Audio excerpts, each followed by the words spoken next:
नमस्कार. महाराष्ट्राच्या राजकारणात सध्या वेगवेगळे वारे वाहताना दिसत आहेत. त्यात दिल्लीचे वारे आहेत,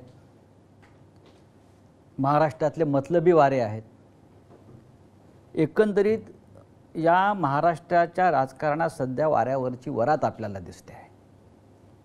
पण कितीही वारे वाहत असले, किती वादळ आली तरी महाराष्ट्राच्या राजकारणातले ठाकरी वारे जे आहेत ते काही हटत नाहीत आणि ते काही थंड पडत नाहीत. असं एकंदर चित्र आहे. ते कायम आहेत. वादळ येतील, लाटा येतील, पण ठाकरी वाऱ्यांना कधी अंत आपण पाहिला नाही. आज दिल्लीपासून महाराष्ट्रापर्यंत जे राजकारण आहे ते फक्त ठाकरे या नावाभोवतीच इतक्या वर्षानंतर फिरताना दिसत आहे. आणि आता आपण ठाकरी वारे संपवायचीच ह्या अशा पद्धतीच्या वल्गना आणि भाषाही सुरू आहेत. या सगळ्यांवर चर्चा करण्यासाठी आज आपल्याकडे शिवसेनेचे पक्षप्रमुख माननीय उद्धव ठाकरे हे आलेले आहेत. देशाचं राजकारण, महाराष्ट्राचं राजकारण, ठाकरी वारे, ठाकरी ब्रँड हे सध्या जे शब्द सुरू आहेत महाराष्ट्राच्या राजकारणामध्ये इतक्या वर्षानंतर सुद्धा, आपण त्याच्यावर या सगळ्या विषयांवर आज माननीय उद्धव साहेबांशी चर्चा करू. आणि तुम्हाला माहिती आहे की ते अत्यंत मोकळेपणानं प्रत्येक प्रश्नाची उत्तरं देतात, कोणताही प्रश्न टाळत नाहीत. ही त्यांची खासियत आहे. मी माननीय उद्धव साहेबांचं स्वागत करतो. उद्धवजी नमस्कार. जय महाराष्ट्र. उद्धवजी, महाराष्ट्रात आणि देशामध्ये प्रचंड घडामोडी सुरू आहेत.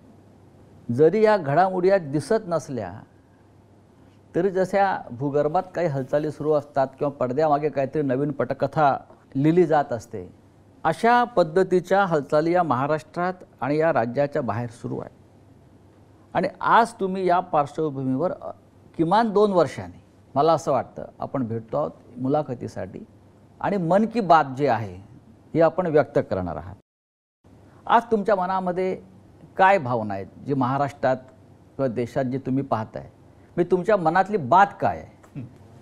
तुम्ही मगाशी जो उल्लेख केला वेगवेगळ्या प्रकारचे वारे, होय, आता या वाऱ्यांमध्ये काही गॅसचे फुगे पण आहेत जे काही काळ वर जातात आणि मग गॅस गेलं की खाली पडतात. असे गॅसचे फुगे जे काय तरंगतात सध्या ते म्हणजे काय वारे नाही आहेत. आणि तुम्ही जो ठाकरे वाऱ्यांचा विषय काढला तर ठाकरे हे वारे नाही आहेत. आमची पाळं मुळं ही गेल्या कित्येक पिढ्यांपासून महाराष्ट्राच्या मातीमध्ये रुजलेली आहेत, खोलवर गेलेली आहेत. अगदी जास्त पिढ्यांचा उल्लेख नाही केला तरी माझ्या आजोबांपासून, त्यांच्यानंतर शिवसेना प्रमुख मी आहे, आदित्य आहे, आता सोबत राज आलेला आहे. सदा सर्वदा ठाकरे म्हणजे एक संघर्ष, आणि हा संघर्ष मतलबी वाऱ्यांसाठी नाही तर समाजाच्या हितासाठी आम्ही करत आलोत. त्याच्यामुळे आम्ही सत्तेत किती काळ राहिलो यापेक्षा सत्तेच्या विरोधात म्हणण्यापेक्षा जे काही अनिष्ट आहे त्याच्या विरोधात आम्ही संघर्ष करत आलो. आणि म्हणूनच हा जो काही ठाकरे ब्रँड म्हणा हा आम्ही नाही बनवलेला, हा लोकांनी स्वीकारलेला आहे. कारण त्यांना माहिती आहे की ठाकरे हे प्रामाणिक आहेत, स्वार्थी नाहीत, आपल्यासाठी लढणार आहेत, आपल्या व्यथा आणि ज्या काही वेदना आहेत त्यांना वाचा फोडणार आहेत, अगदी निर्भीडपणे वाचा फोडणार आहेत. म्हणून आज महाराष्ट्रातली जनता इतके वर्ष ही आमच्यासोबत राहिलेली आहे. पण हा जो ब्रँड आपण म्हणतोय ठाकरे ब्रँड हा शब्द फार इंटरेस्टिंग आहे. जगामध्ये अनेक मोठे मोठे ब्रँड व्यवसायात, व्यापारात, उत्पादनात येतात आणि मग ते ब्रँड एकमेकांना संपवण्यासाठी संघर्ष करतात. पण तरी हा ठाकरे ब्रँड या देशाच्या राजकारणामध्ये 50 वर्षापेक्षा जास्त काळ टिकून राहिला. तो नुसता ब्रँड नाही तर ठाकरे म्हणजे महाराष्ट्राची आणि मराठी माणसाची आणि अर्थातच हिंदू अस्मितेची ओळख आहे. तर ही ओळख पुसून टाकण्याचा जो कोण प्रयत्न करेल, आजपर्यंत अनेक आले आणि अनेक गेले, पुसू इच्छिणारे पुसले गेगे किंवा जनतेने काय आहे ठाकरे ब्रँड मध्ये? आता ते मी कसं सांगू? ही तुमची तिसरी पिढी हा ब्रँड घेऊन राजकारणात आणि समाजकारणामध्ये आहे. ते आम्ही कसं सांगणार? हे जनतेने सांगायला पाहिजे. आता आज तर माझ्याकडे काहीच नाहीये तरी सुद्धा कुठेही गेलो तरी अत्यंत प्रेमाने आणि आपुलकीने लोक स्वागत करतात, बोलायला येतात, जे काही घडते त्याच्याबद्दल संताप व्यक्त करतात, हळहळ व्यक्त करतात. आणि काही झालं तरी आम्ही तुमच्या सोबत आहोत. पण हा ब्रँड संपवण्यासाठी आज दिल्लीपासून महाराष्ट्रापर्यंत बँड वाजतायत अनेक लोक कामाला लागलेले आहेत. की आता हा ब्रँड आम्ही संपवणारच. याचं कारण त्यांना आपल्याशिवाय देशात कोणतंच नाव नको आहे. हा म्हणजे लोकशाही अगदी आहे. स्वतःची तुलना ते देवाबरोबर पण करायला लागलेत. देवा म्हणजे देवा भाऊ की प्रत्यक्ष नाही, देव? जे करतात ते लोकांना माहिती आहे बरं. की ते स्वतःची तुलना देवाबरोबर करायला लागलेत. आता अशा लोकांशी काय आपण त्यांच्याशी काय बोलायचं? हो. हे काळाच्या ओघात येतात, काळाच्या ओघात जातात. म्हणजे जसं पावसाळ्यात गांडूळ येतात आणि तसं काय म्हणा तुम्ही. आपली जी परंपरा आहे त्या परंपरेला जर कोणी मानत नसेल तर ती परंपरा सुद्धा त्यांना मानणार नाही. उद्धव साहेब, आज मगाशी आपण म्हणालात की आज माझ्याकडे काय आहे. बरोबर आहे, आज आपण सत्तेवर नाही आहात. एक कोंडी करण्याचा राजकीयदृष्ट्या आपला प्रयत्न होतो आहे. म्हटलं तर जो ब्रँड आहे ठाकरेंचा शिवसेना, तोही त्या अर्थानं लौकिक अर्थानं आपल्याकडे नाही. आपलं चिन्ह आपल्याकडे नाही. म्हणजेच ज्यांच्याकडे काही नाही आणि जे पोकळ आहेत त्यांना ठाकरे ब्रँडची मदत लागते आहे. हेच ठाकरे ब्रँडचं वैशिष्ट्य आहे. होय. कारण स्वतः पोकळ आहेत, काहीच नाही त्यांच्याकडे, काही निर्माण कधीच केलेलं नाही. त्यांच्याकडनं कधीही कोणताही आदर्श कोणत्याही क्षेत्रात उभा केला गेलाच नाही. भले 100 वर्ष झाली असतील त्यांना किंवा आणखीन काही वर्ष झाली असतील, पण तुम्ही जनतेला किंवा राज्याला दिलं काय, समाजाला दिलं काय? तर काहीच नाही. मग ही ब्रँडची चोराचोरी करून आपणच त्यांचे कसे भक्त आहोत हे ठासवून स्वतःचं महत्व वाढवण्याचा त्यांचा केविलवाणा प्रयत्न सुरू आहे. पण लोक त्याला आता भुलणार नाहीत. ठाकरे ब्रँडचे भक्त आहेतच. मी ब्रँड या शब्दापेक्षा म्हणजे ठाकरेंचे भक्त आहेतच. हा, पण ते ठाकरे म्हणजे मी नेहमी सांगतो की मी कोणी नाही, मी शून्य आहे. उद्धव ठाकरे याला अर्थ नाही, उद्धव बाळासाहेब ठाकरे याला अर्थ आहे. म्हणून तर लोक ते जे काही म्हणजे बाळासाहेब नेहमी सांगायचे की नेहमी लक्षात ठेव की मी स्वतः म्हणजे शून्य आहे. आपल्या पूर्वजांचे आशीर्वाद, त्यांची पुण्य आहे, त्याला कधी विसरू नकोस. आम्ही आहोत ते त्यांच्या पुण्यामुळे आहोत, आम्ही शून्य आहोत. गेले काही दिवस सातत्यानं माझ्या मनात एक प्रश्न असा येतो, जसं मगाशी म्हटलं की पक्ष नाही, चिन्ह नाही, तरी फक्त या ठाकरे या नावावर तुमचा संघर्ष सुरू आहे. ठाकरे ह्या नावावरती नाही, म्हणजे ठाकरे संघर्ष करतायत. ठाकरे संघर्ष करतायत. त्याच्यामुळे आमचं नाव तर कोणी चोरू शकत नाही. पण तो तेही चोरण्याचा प्रयत्न होईल. आणि समजा चिन्ह किंवा इतर काही चोरतील, लोकांचं प्रेम कसं चोरणार? लोकांचा जो आमच्यावर विश्वास आहे तो कसा चोरणार? तो खोक्यातनं नाही ना विकला जात. पण जेव्हा पक्ष चिन्ह जेव्हा चोरलं तेव्हा काही लोकांनी मातोश्रीवरती सुद्धा हक्क सांगण्याचा प्रयत्न केला. आता आम्हाला मातोश्री द्या, ठीक आहे, आता आम्हाला ठाकरे नावही द्या. त्यांच्या मातोश्रीचा अपमान आहे. होय. जे स्वतःच्या मातोश्रीला मानत नाही. हो. ज्यांनी या ठाकरे ब्रँडवरती प्रश्नचिन्ह निर्माण केलं आणि ज्यांनी माझी शिवसेना खरी आणि माझं चिन्ह खरं असा भ्रम निर्माण केला निवडणूक आयोगाच्या माध्यमातून किंवा त्यांच्या दिल्लीतल्या मालकांच्या माध्यमातून, ते स्वतःची डुप्लिकेट शिवसेना भाजपात विलीन करायला निघालेले आहेत. याकडे तुम्ही कसं पाहता? मुख्यमंत्री पदासाठी त्यांच्याकडे दुसरा पर्याय काय? कारण त्यांच्या गुरुपौर्णिमेचं संपूर्ण वर्णन आपण केलं. हो. आणि ते आपण केलेल्या वर्णनात ते सगळे चित्रच आमच्या सगळ्यांच्या डोळ्यासमोर उभं राहिलं की काय काय तिकडे झालं. तर असे जे असतात त्यांना माहिती आहे परावलंबीच असतात. पण ही जी शिवसेना आहे उद्धव साहेब, कुठली जी आमची आपली तीच शिवसेना आहे, पण अमित शहा, निवडणूक आयोग यांनी अधिकृतपणे जी शिवसेना दुसऱ्यांच्या हातात दिली आहे, ते अशा प्रकारे शिवसेना भाजपात कशा प्रकारे विलीन करू शकतात?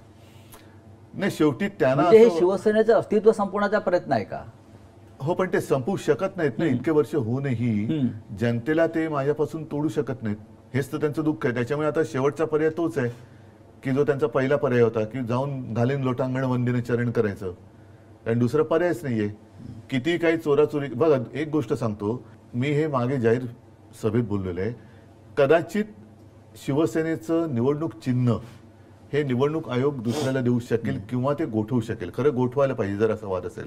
पण शिवसेना नाव ते दुसऱ्याला देऊ शकत नाही, तो अधिकारच नाही निवडणूक आयोगाला. कारण ते शिवसेना हे नाव माझ्या आजोबाने आणि माझ्या वडिलांनी दिलेलं आहे. उद्या मी निवडणूक आयुक्ताचं नाव बदलून त्याचं नाव धोंड्या ठेवलं तर अधिकार आहे का? पण मग जर माझं नाव बदललं मी त्याला धोंड्याच म्हणणार. तर त्या धोंड्याला हा पक्षाचं नाव बदलण्याचा अधिकार नाहीये. तो चिन्ह तुम्ही काढून घेऊ शकता. जर लोकशाही पद्धतीमध्ये आम्ही काही वेडवाकडं वागलो असेल, ज्याला करप्ट प्रॅक्टिस म्हणतात त्याला, पण संविधानानुसार असेल किंवा इतर काही गोष्टीनुसार असेल, त्याच्यात जर आम्ही चूक केलेली नसेल तर ते आमचं चिन्हही काढू शकत नाही. मतांची टक्केवारी वगैरे हा जे काय असेल ते त्या चिन्हापुरतं आहे. पण नाव नाही देऊ शकत. पण धोंड्याने हे केलं ना. त्या धोंड्याने ते बेकायदेशीर केले. त्या धोंड्याला शिवसेना नाव दुसऱ्याला देताच येत नाही ना, तो त्याच्या अधिकारच्या बाहेरच आहे. पण त्या धोंड्याला शेंदूर फासणारे दिल्लीत बसलेत म्हणून चालतंय. कारण एक धोंड्या गेला आणि दुसरा धोंड्या त्या खुर्चीवर बसलाय आणि तरी तो निर्णय बदलायला तयार नाही. पण ते लोक नाही ऐकणार त्यांचं. शेवटी चोरीचा माल जो आहे, आता तुम्ही चोरून मतं मिळवलीत आणि त्याच्यावरती जर का मर्दुमकी गाजवत असाल तर चोर तो चोरच आहे. उद्धव साहेब, गेल्या वर्षभरात राज्यात आणि देशामध्ये अनेक घडामोडी घडल्या म्हणा, उलटापालटी झाल्या म्हणा. लोकसभेच्या निवडणुका होऊन 1 वर्ष झालं. या 1 वर्षात सुद्धा बऱ्याच घडामोडी देशात आपण घडताना पाहिल्या. मुख्य म्हणजे 1 वर्षापूर्वी नरेंद्र मोदींनी लोकसभेतलं बहुमत गमावलं. मोदीसारख्या विष्णूच्या अवतारानं लोकसभेत बहुमत गमावणं, याकडे तुम्ही कसं पाहता? काय होतं की ते एक आपल्यामध्ये काही म्हणी म्हणा किंवा काही गोष्टी आहेत की तुम्ही कदाचित सर्वजणांना एकदा मूर्ख बनवू शकता. एकाला तुम्ही सर्वदा मूर्ख बनवू शकाल, पण सर्वांना सर्व काळ मूर्ख बनवू शकत नाही. मला असं वाटतं याच्यामध्ये सगळं आलं. हळूहळू त्या जे काही गारूड टाकलं होतं त्यातनं लोक बाहेर पडायला लागलेत आणि आता तर आणखीन पडलेत. शेवटी तुम्ही किती काळ लोकांना देणार? म्हणजे 5 वर्ष दिली, 10 वर्ष दिली. ही 5 वर्ष आणि 10 वर्ष ही जनतेच्या आयुष्यातली, म्हणजे देशाच्या आयुष्यातली आहेत. देशाच्या आयुष्यातली ही वाया गेलेली वर्ष. म्हणजे 14 साली समजा 10 वर्षाची लोक होती, ती आता मुलं होती, ती आता आली ना 21व्या वर्षात आली.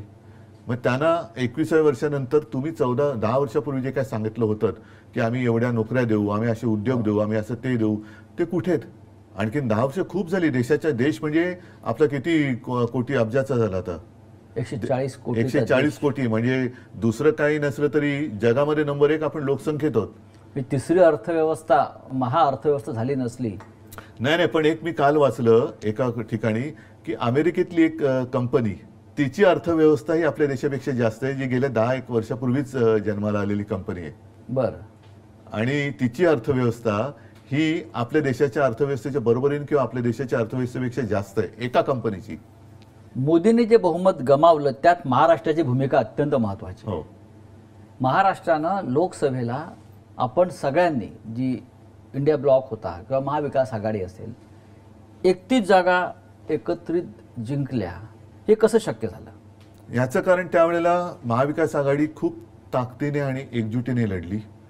बूथ लेवलवरचा कार्यकर्ता सुद्धा अत्यंत जागरूक होता आणि ज्या काही गोष्टी ह्या त्यांच्याकडनं अब की बार 400 पार हे संविधान बदलण्यासाठी होतं, हे लोकांना कळलं. म्हणजे आम्ही पटवून देण्यात यशस्वी झालो म्हणण्यापेक्षा आपली लोक एवढी काही मूर्ख नाही आहेत की त्यांना ह्या गोष्टी कळत नाहीत. जनतेने हे ओळखलं आणि त्याने हे नको म्हणून मतदान केलं. म्हणजे लोकांना कळलं नाही, जे मी तुम्हाला सांगितलं की तुम्ही आतापर्यंत बोलत आलात, नुसतंच बोलताय, करताय काय? आणि ह्या सरकारचं म्हणा किंवा अगदी नाव घेऊन बोलायचं भाजपाचं जे एक धोरण आहे की सर्वसामान्य जनतेला नेहमी चिंताग्रस्त ठेवायचं, एक तणावग्रस्त ठेवायचं आणि त्या तणावग्रस्तामध्ये जाऊ दे ना बाबा, भानगड नको, ह्यांना देऊन मोकळं हो. ती परिस्थिती सतत निर्माण करून ठेवायची. अस्थिरता, देशात अस्थिरता ठेवायची. मग ती जातीपातीत असेल, समाजात असेल, आर्थिक असेल, इतर काही असेल, आणि त्या अस्थिरतेचा दुरुपयोग करून त्यांच्या डोक्यावरती राज्य करायचं, ही यांची नीती आहे. आणि त्याच्यामध्ये परत तोडाफोडा आणि राज्य करा ही इंग्रजांची नीती अवलंबायची. जे फोडा झोडा आणि राज्य करा. हा, आता तोडा फोडा झोडा आणि म्हणजे स्वतःच बोलायचं बटेंगे तो काटेंगे आणि बटवारा तुम्हीच करताय. अशा प्रकारच्या प्रचारानं जे तुम्ही लोकसभेला गमावलं ते विधानसभेला गमावलं. फक्त 6 महिन्यामध्ये हे कसं घडलं याचं तुम्ही बघा. याच्यामध्ये एक सांगतो, सगळ्या गोष्टीवरती आपण आपले हात वर करण्यात काही अर्थ नाहीये. काही गोष्टी जबाबदाऱ्या आहेत, स्वीकारल्या पाहिजे. ईव्हीएमचा घोटाळा ह्याच्यावरती खूप मोठी चर्चा सुरू आहे. मतदार यादींबद्दल त्याच्याबद्दल चर्चा सुरू आहेत. बोगस मतदार त्याच्याबद्दल चर्चा सुरू आहे. मतदार कसे वाढले हे आता लोकांसमोर आलेले आहे. म्हणजे ही एक गोष्ट नाही, पण त्याचबरोबरीने काही ज्या त्यांनी योजना जाहीर केल्या जी आता फसगत झाली, लाडकी बहीण असेल, आणखीन काही असेल. महत्त्वाचा मुद्दा काय की निवडणूक जेवढी मोठी असते त्यावेळेला वाद हे थोडे मी म्हणेन कमी असते. निवडणूक छोटी होत जाते. छोटी कोणत्या अर्थाने मी म्हणतोय, मतदारसंघाच्या ह्याने बोलतोय. तशी कोणतीच निवडणूक छोटी किंवा मोठी नसते. मतदारसंघ छोटा होत जातो तसतसं त्याच्यामध्ये स्पर्धा ही वाढत जाते. आणि लोकसभेच्या वेळेला महाविकास आघाडीमध्ये बघा 1, 2, 3 पक्ष एकत्र आल्यानंतर थोडी खेचाखेच होते. ही शिवसेना आणि भारतीय जनता पक्षात सुद्धा होत होती. आता महाविकास आघाडीमध्ये आम्ही महाविकास आघाडी म्हणून पहिल्या प्रथम निवडणूक लढलो होती लोकसभा.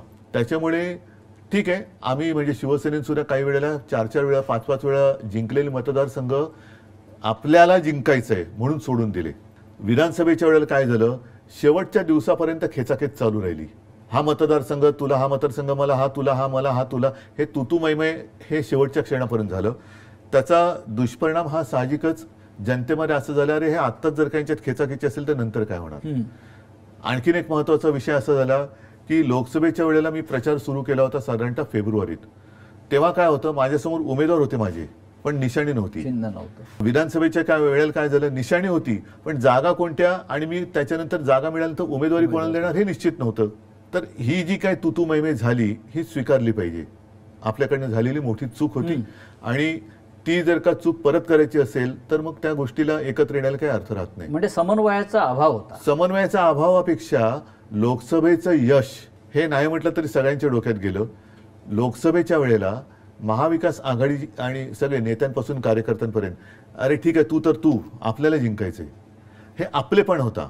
विधानसभेला नाही मला जिंकायचंय, हा आपल्यातून मीपणा जेव्हा आला तेव्हा पराभव आला. आणि त्याचबरोबर या तांत्रिक बाबी ज्या होत्या, मग त्याच्यामध्ये योजनांचं एक त्यांनी ज्या काही गोष्टी जाहीर केल्या त्यानंतर म्हणजे शेतकऱ्यांची कर्जमुक्ती कुठे करतायत, योग्य वेळी करू. मीच एक मुख्यमंत्री असा होतो की ज्यांनी कोणीही न मागता, माझं मुख्यमंत्री म्हणून नागपूरमध्ये एकच अधिवेशन झालं पहिलं, आणि तेव्हा आम्ही फक्त 7 मंत्री होतो माझ्यासह. मी कोणीही न मागता 2 लाखापर्यंत पीक कर्ज शेतकऱ्याचं मी त्याला मुक्त केलं होतं. त्याच्यानंतर जो नियमित कर्ज परतफेड करत होता किंवा करतो त्याला 50,000 रुपये प्रोत्साहनपर राशी, जी दुर्दैवाने करोनामुळे त्यावेळेला मी देऊ शकलो नाही, सुरुवात केली आणि सरकार पाडलं. पण आपण इतकी उत्तम कामं तुमच्या मुख्यमंत्रीपदाच्या कार्यकाळात केलीत. कर्जमाफी असेल, शिवभोजन थाळी असेल, गरिबांसाठी मुंबईमध्ये 500 स्क्वेअर फुटापर्यंत मालमत्ता कर रद्द केलेला आहे. आपण करोनाच्या काळातलं जगातलं उत्तम काम आपण करून दाखवलं. पण हे सगळं काम लोकांपर्यंत पोहोचवण्यात आपल्याला अपयश आलं. नक्कीच आलं. आज जे ढोल वाजवले जात आहेत न केलेल्या कामाचे, आणि तुम्ही केलेल्या कामाची साधी पिपाणी वाजवली नाही. नक्कीच हे पूर्णपणे मला मान्य आहे. याचं कारण असं की लोकसभा आणि विधानसभेमध्ये, लोकसभेत शेवटी देशाचा विचार करून संविधान बदलणार हा एक मुद्दा होताच, त्याच्यामुळे निवडणूक त्याच्यावर फोकस झाली. विधानसभेच्या वेळेला साहजिकच आहे राज्यावरती ती फोकस व्हायला पाहिजे होती, तेवढी झाली नाही. राज्यात विधानसभेच्या निवडणुकीत अत्यंत प्रतिकूल काळामध्ये आपण सरकार यशस्वीपणाने चालवून दाखवलं. करोनासारखं भयानक संकट, जे मी कोणाला कमी लेखत नाही, पण तेव्हा हे सगळे चॅनलमधनं आणि मीडियातनं आलेले फोटो आहेत की गंगेमध्ये कशी प्रेतं वाहत होती, गुजरातमध्ये कशा सार्वजनिक चिता पेटलेल्या होत्या. ह्या सगळ्या याच्यामध्ये महाराष्ट्रामध्ये जनतेच्या आणि प्रशासनाच्या सहकार्यामुळे अशी गंभीर परिस्थिती उद्भवू दिली नाही आपण. म्हणजे प्रत्येकाला उपचार तर आपण देत होतो, पण करोना या व्हायरसला अजूनही उपचार नाही सापडलेला, तो भाग वेगळा. पण ही गोष्ट की अरे आम्ही प्रतिकूल काळात सरकार चालून दाखवू शकलोय. म्हणजे एक तर काय होतं की शिवसेना, काँग्रेस आणि राष्ट्रवादी हे महाविकास आघाडी होईपर्यंत एकमेकांचे कट्टर राजकीय विरोधक होते. आम्ही एकत्र आलो तेच सरकार स्थापन करायला. म्हणजे नेहमी काय होतं की आधी आघाडी होते, आधी युती होते, निवडणूक लढवली जाते, त्याच्यानंतर बहुमत मिळालं तर सरकार स्थापन केलं जातं. आमचा उलटा प्रवास झाला. आम्ही आधी सरकार स्थापन केलं आणि मग निवडणुकीला सामोरे गेलो. त्याच्यामुळे आम्ही एकत्र येऊन चांगल्या पद्धतीने सरकार उत्तम चालवलंय ना. तेच ना, एक आदर्श सरकार आपण तेच मी सांगतोय की आम्ही एकत्र येऊन अत्यंत प्रतिकूल काळात, हा शब्द फार महत्वाचा आहे. रेग्युलर याच्यामध्ये ठीक आहे, बाकीच्या याच्यामध्ये सरकार चालवणं हे सुद्धा एक आदर्शपणाने चालवणं हे कठीण काम आहे. पण प्रतिकूल काळात म्हणजे कशाचंही ना केंद्र सरकारचा तसा म्हणावा तसा पाठिंबा होता, ना अर्थव्यवस्थेचं गाडं रुळावरती होतं. त्या काळामध्ये अर्थव्यवस्था जी कोणी सांभाळली असेल ते आपल्या शेतकऱ्यांनी सांभाळली. तर ते आम्ही लोकांसमोर सांगू शकलो नाही. का तुम्ही किती देताय, एवढे आम्ही एवढे देतो, तुम्ही 2100 देताय आम्ही 2500 देतो, 3000 देतो, तुम्ही हे करता आम्ही हे करतो. म्हणजे ती एक विचित्र चढावड झाली. आणि त्याच्यात आपण केलेली चांगली कामं ही जनतेसमोर सांगू शकलो नाही हे प्रांजळपणाने मान्यच करायला वाहून पाहिजे. गेले असं वाटत नाहीत का? लोकांपेक्षा मी म्हणेन पैशाच्या पावसामध्ये पैशाचा पाऊस तर पडला. मतदार काही अंशी हे सत्य उद्धव असेल. ठाकरे यांच्या कामाची वाहवा आजही लोक करतात. नाही मी तेच तेव्हाही सांगतो ना. करत होते. नाही, पैशाचा पाऊस पडला आणि त्याच्यात बरीच लोक वाहून गेले आजही लोक मान्य करतायत. प्रत्यक्ष मी काय बघायला गेलो नाही, परंतु हे आपल्याकडनं जी काय उणीव राहिली ती उणीव मी नक्की स्वीकारली पाहिजे.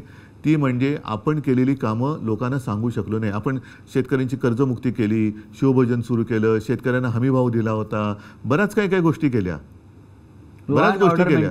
लॉ अँड ऑर्डर मेंटेन होती. अगदी त्यावेळेला पहिल्याच्या ते CA आणि NRCचं भानगड करून ठेवली होती केंद्राने, त्याच्यात आपण लॉ अँड ऑर्डर मेंटेन केली. बरं, मुख्यमंत्री म्हणून करोनासारख्या संकटात मी ह्यांच्यासारखं बटेंगे तो कटेंगे नाही केलं. मी सगळ्यांना समानतेने वागवलं आणि सगळ्यांना मी सांभाळण्याचा प्रयत्न केला.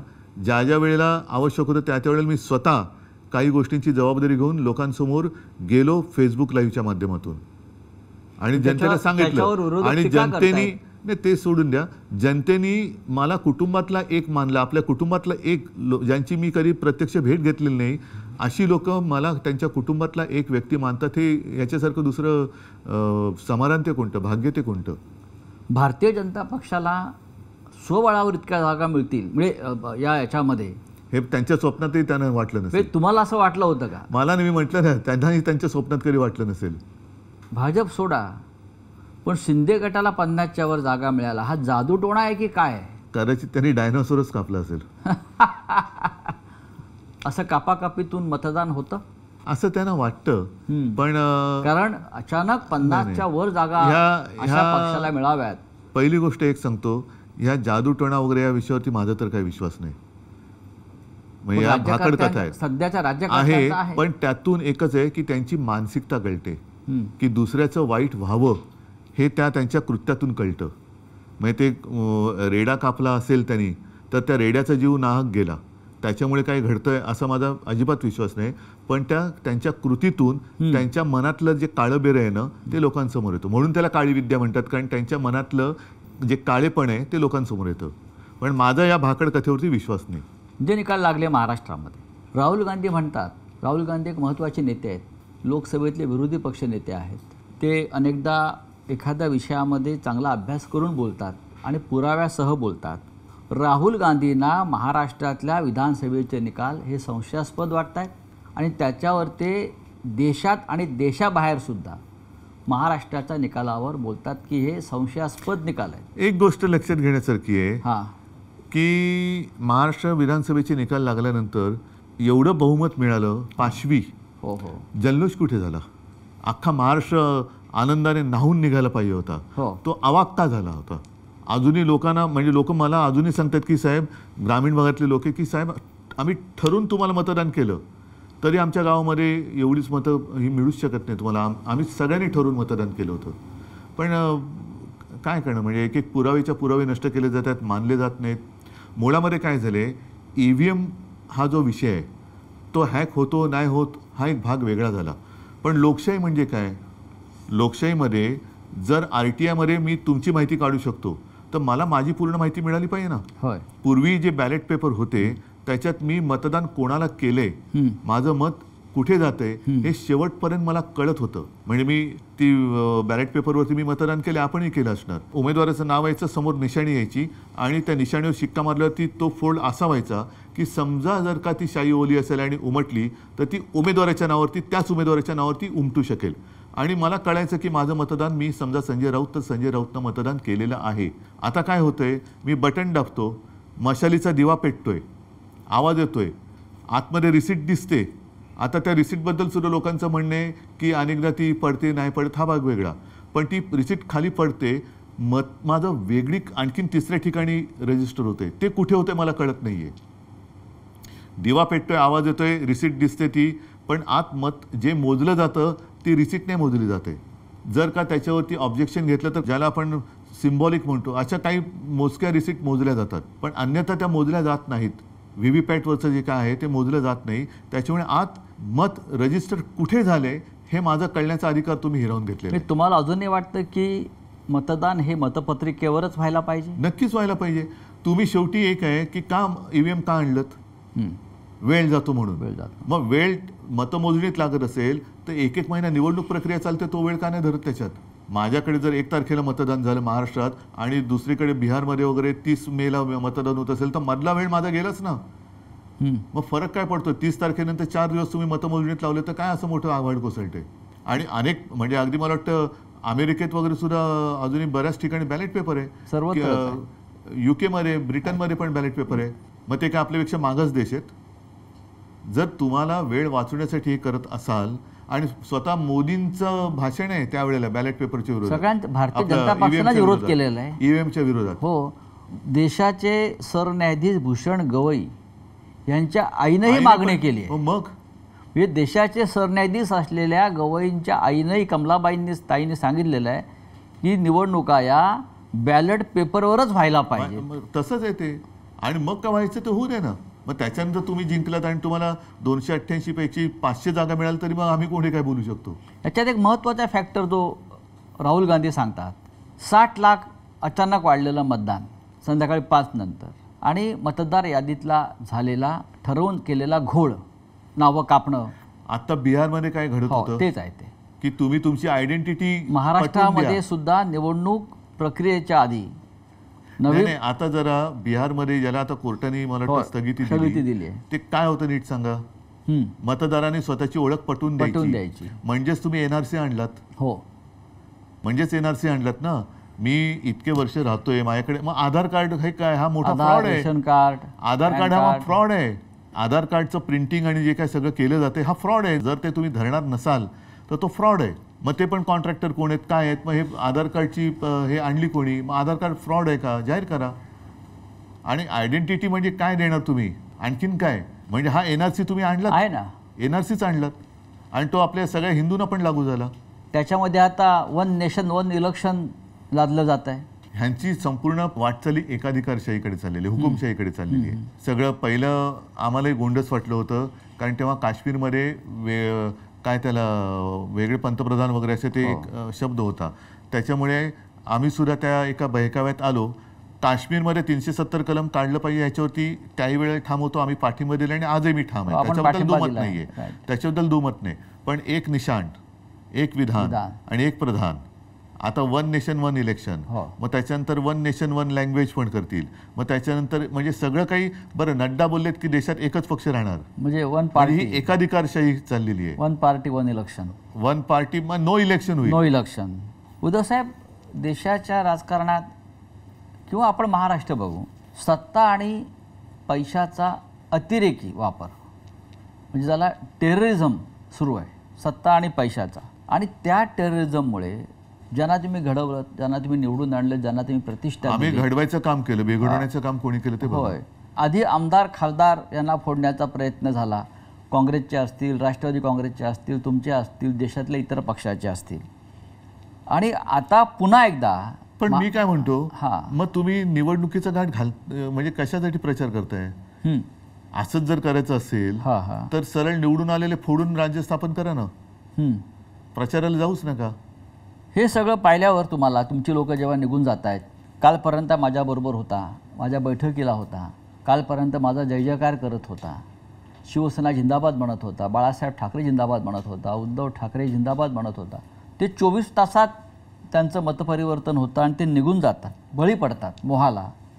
हे पाहिल्यावर तुम्हाला राजकारणाचा उबग येतो का? राजकारणाचा उबग, हे जे काय चाललंय या परिस्थितीचा, राजकारणाचा येण्यापेक्षा राजकारण्यांचा येतो. कारण हे राजकारण नाही, हे राजकारण नाही मी म्हणू शकत. हे जसं बाळासाहेब म्हणायचे की गजकरण आहे, ही सत्तेची खाज यानं एवढी सुटते की जेवढं खाजवाल तेवढं कमी. त्याच्यामुळे हे राजकारण नाही, हे गजकरण आहे. आणि त्यांना सत्ता मिळाली ना, केंद्रात मिळाली, राज्यात मिळाली, तरी तुम्ही अगदी तुमच्या सोसायटीची सुद्धा निवडणूक असली तरी माझाच माणूस पाहिजे, दूध संघ असलं तरी माझाच पाहिजे, अमुक सुद्धा माझंच पाहिजे. हे गजकरण आहे. तुम्ही जे त्यानं झाले सत्तेचं गजकरण म्हणा पाहिजे, ते राजकारण नाहीये. तुम्ही कॅमेरा हातात घेऊन जंगलात जाता आणि प्राण्यांचे फोटो काढता. हल्ली नाही जात. ज्यांना आपण जंगली जनावर म्हणतो, हिंस्त्र आणि जंगली याच्यात फरक आहे. पण त्यापेक्षा राजकारणातील लोक अधिक जंगली आणि राजकारणात हिंस्र झालेले आहेत. नाही. म्हणून मी म्हटलं ना, जंगली प्राणी म्हणजे हिंस्र नाही. हिंस्र हे राजकारणी हा, असतात, हा. जंगली प्राणी नाही. हा हा जंगलात कारण नसताना कोणी कोणावरती हल्ला नाही करत. अगदी वाघ, सिंह वगैरे त्यांना भूक लागल्याशिवाय ते शिकार करत नाहीत, कारण तो शेवटी निसर्ग नियम आहे. होय. अदरवाईज ते पण भाजीपाला खाऊन जगत असते, जसं हत्ती खातो किंवा इतर सुद्धा व्हेजिटेरियन प्राणी आहेत. पण वाघाचं जर हेच तशी असेल तर तो पुरतीच शिकार करतो. उगाच असं प्राणी मारून तो फ्रीजमध्ये ठेवत नाही.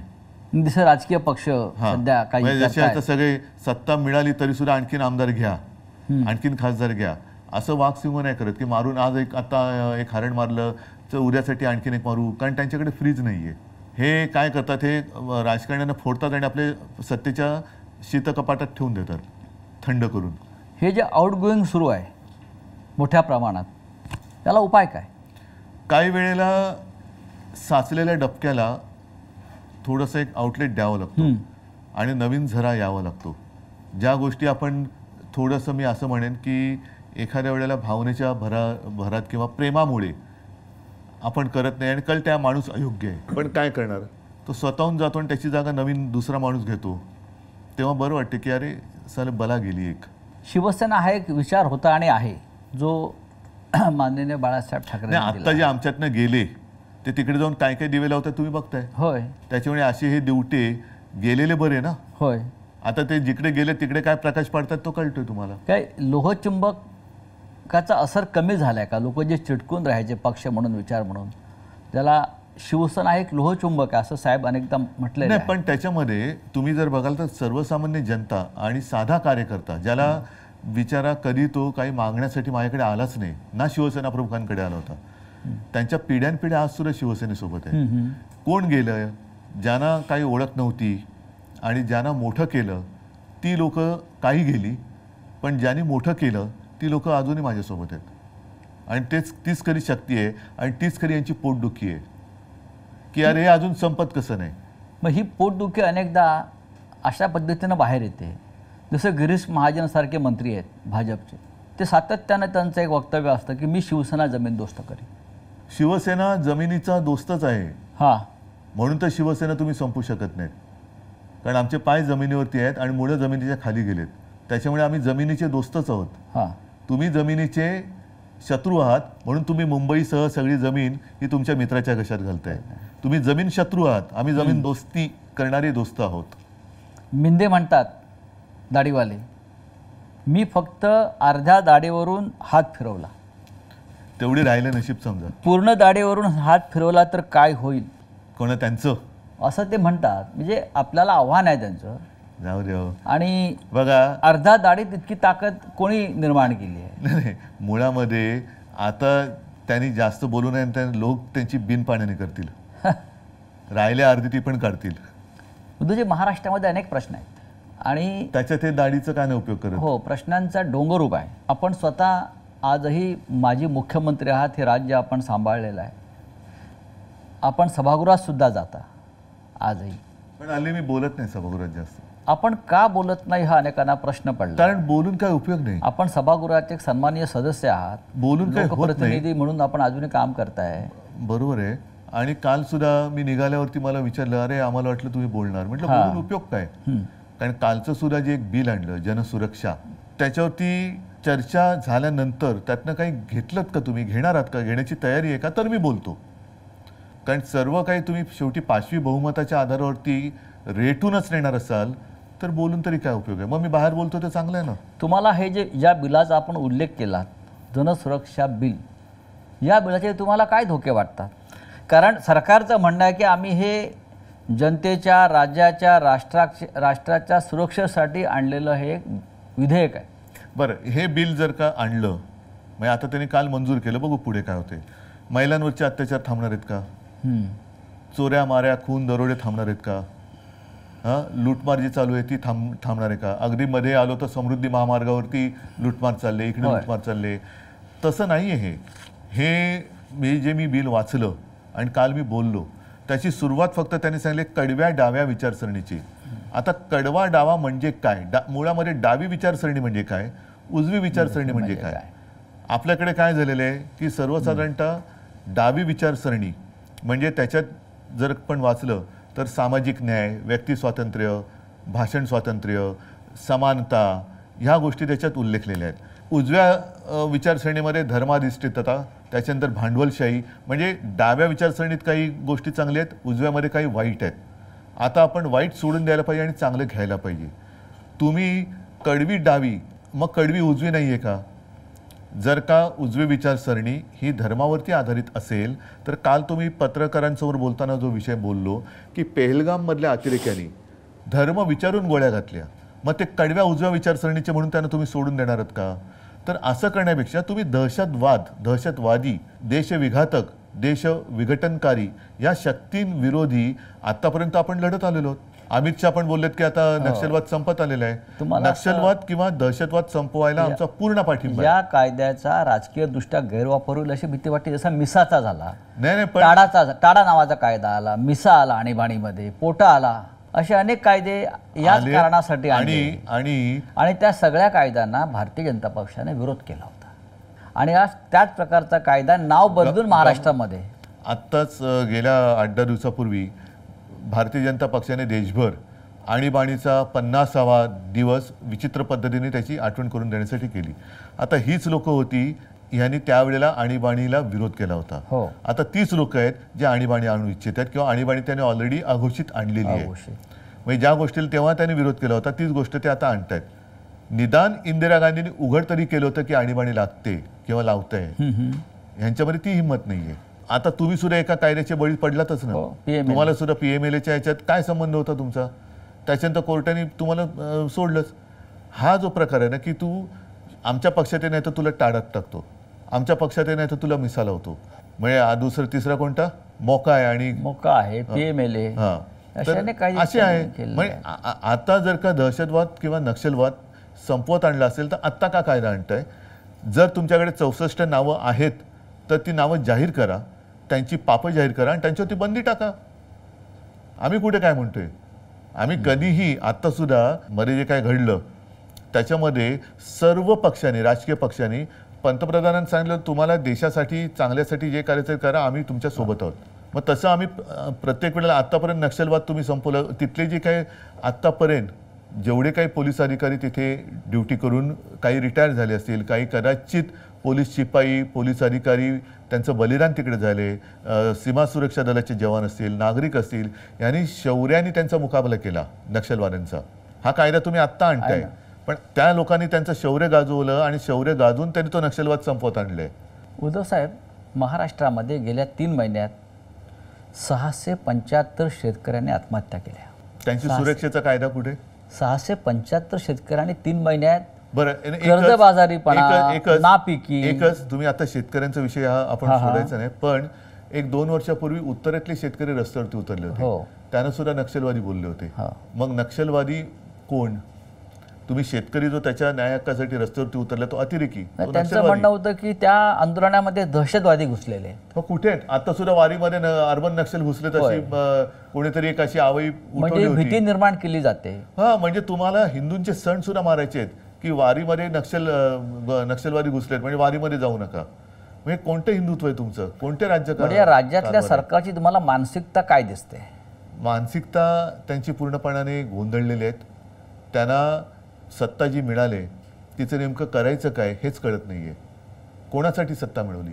675 शेतकऱ्यांच्या आत्महत्या या महाराष्ट्रात होतात, देशात त्याची चर्चा होते, जगभरातल्या माध्यमांनी त्याची दखल घेतली. देशात सर्वाधिक शेतकऱ्यांच्या ज्या सर्वाधिक आत्महत्या झाल्या त्याच्यात महाराष्ट्र नंबर 1 आहे. नंबर 1 आहे. म्हणजे महाराष्ट्र गुंतवणुकीत नंबर 1 नाही, महाराष्ट्र रोजगार देण्यात नंबर 1 राहिलेला नाही. महाराष्ट्राची घसरण अनेक कायदा सुव्यवस्थेत झालेली आहे, पण शेतकऱ्यांच्या आत्महत्येमध्ये जर महाराष्ट्र नंबर 1 असेल तर या सरकारविरुद्ध विरोधी पक्ष रान का उठवत नाही? बघा, निवडणुकीच्या आधी तर आम्ही रान पेटवलं होतं, ज्याचा परिणाम चांगला लोकसभेत आला. त्याच्यानंतर आता असं झालेलं आहे की नाही म्हटलं तरी सगळेच जण अवाक झाले की अरे एवढं वातावरण सगळं दिसताना असा निकाल लागू कसा शकला. त्याच्यामुळे सगळेच राजकीय पक्ष हे अवाक झालेत, जनता सुद्धा अवाक झालेली आहे की असं घडलं कसं. आता तो जो एक धक्का होता, नक्कीच धक्का होता. म्हणजे जे जिंकले त्यांनाही विजयाचा धक्का होता आणि आम्हाला सुद्धा पराभवाचा धक्का होता. साहजिकच आहे, धक्का म्हटल्यानंतर त्यातून थोडंसं सावरणं हे गरजेचं असतं. आता या गोष्टी जनतेच्या लक्षात आल्यात की अरे हे सगळं ही एक काहीतरी डोळ्यावरती पट्टी बांधली गेली आणि आत्ता ह्या संघर्षाला नुसती सुरुवात नाही तर धार येईल. कारण शक्तीपीठ महामार्ग आहे, कोणासाठी करताय? राज्याकडे पैसे नाही, लाडक्या बहिणींना द्यायला पैसे नाही, इथून आदिवासींचे पैसे तिकडे वळवा, ह्यांचे पैसे तिकडे वळवा. मुंबई महानगरपालिका आता त्याच्या तिजोरीवरती यांनी डल्ला मारलाय, 2.5 लाख कोटीचं देणं करून ठेवलेलं आहे. म्हणजे इकडे पैसा नाही आणि तिकडे कॉन्ट्रॅक्टरची धन करण्यासाठी तुम्ही कॉन्ट्रॅक्ट काढतायत. शेतकऱ्यांची शेती म्हणजे आत्महत्या करणाऱ्या शेतकऱ्याला पैसे द्यायला यांच्याकडे पैसे नाहीत, पण शेतीतनं जाणारा रस्ता करणाऱ्या कॉन्ट्रॅक्टरला देण्यासाठी यांच्याकडे पैसे आहेत. म्हणजे ठेकेदारांसाठी चालवलेलं राज्य आहे. ठेकेदारांचं सरकार आहे. प्रचंड भ्रष्टाचार तुम्हाला दिसतोय. खड्डे पडतात रस्त्यावरती, पूल पडतायत. काल परवाकडे गुजरात मधला पूल पडला. म्हणजे भ्रष्टाचाराचे वेगळे नमुने तुम्हाला या राज्यात दिसतात. महामेरू आहे ते. त्याच्यानंतर ठेकेदारीचं राज्य सुरू झालेलं आहे. या सगळ्या परिस्थितीमध्ये सुद्धा महाराष्ट्रात जातीपातीचं राजकारण आजही कायम आहे किंवा ते ठेवलं जात आहे. महाराष्ट्र जातीत फाडला जावा आणि त्यानंतर ही फोडाफोडी करून आपलं राज्य कायम ठेवावं, ही भूमिका या राज्यकर्त्यांची आहे. दुसरं करू काय शकतात ते? मी जे बोललो ना की लोकांच्या घराच्या होळ्या पेटवायच्या आणि त्याच्यावरती आपल्या पोळ्या भाजायच्या. मग ते कधी हिंदू मुस्लिम कर, मग हिंदूंमध्ये मराठेतर कर, मराठी माणसामध्ये पुन्हा मराठी अमराठी कर, पुन्हा त्याच्यामध्ये म्हणून जे बाळासाहेबांचं वाक्य आहे, मराठेतर, ब्राह्मणेतर, 96 कुळी 92 कुळी, स्पृश्य अस्पृश्य, घाटी कोकणी, हे सर्व भेदाभेद गाडून मराठी माणसाची भक्कम एकजूट बांधा. आता तीच एकजूट ही यांच्या मुळावर येते म्हणून आता त्याच्यात तोडफोड करतायत.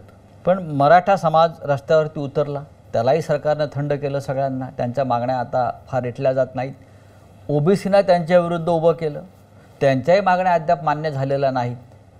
मग ह्या सगळ्याचं शेवटी समाजात ही भेदाभेदी करून राजकारण करायचं, निवडणुका लढायच्या आणि निवडणुका आल्यावरती सगळ्यांना विसरायचं, हे कुठपर्यंत चालणार? हे खरं थोडं विस्ताराने बोलण्याची गरज आहे. छत्रपती शिवाजी महाराजांचे 12 किल्ले, ऐतिहासिक 12 किल्ले युनेस्कोच्या जागतिक वारसा यादीमध्ये आले. याकडे तुम्ही कसं पाहता? नक्कीच अभिमानाची गोष्ट आहे आणि त्यासाठी साहजिकच आहे आपलंही सरकार काम करत होतं. मी त्याच्यात कोणाचाही कमीपणा देत नाहीये.